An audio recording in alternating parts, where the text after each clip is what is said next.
In this video, I'm going to teach you how to connect Turtle Beach Stealth 600 to Xbox One. It's a very easy process, so make sure to follow along. The Stealth 600 for Xbox One is able to pair directly with the Xbox One console, so it is a licensed headset, which means that you will be able to use it completely wirelessly. So all that you have to do is make sure that you are able to synchronize the Stealth 600 with your console.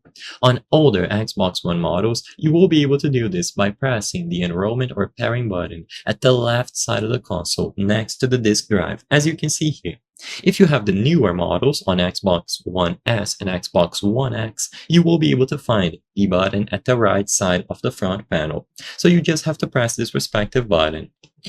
So to start, make sure that the headset is powered on.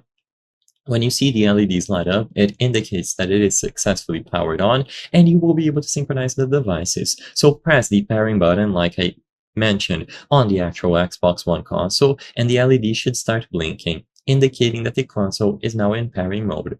Now press and hold the connect button on the headset itself until you see the LEDs flash rapidly.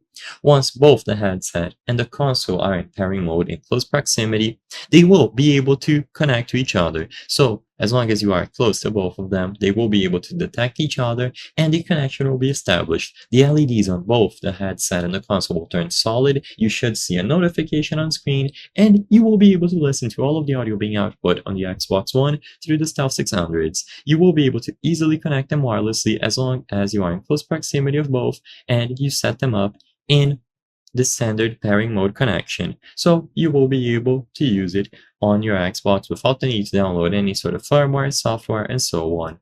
I hope I was able to help you on how to connect Turtle Beach Stealth 600 to Xbox One. If this video helped you, please be sure to leave a like and subscribe for more very easy tips. Thank you for watching.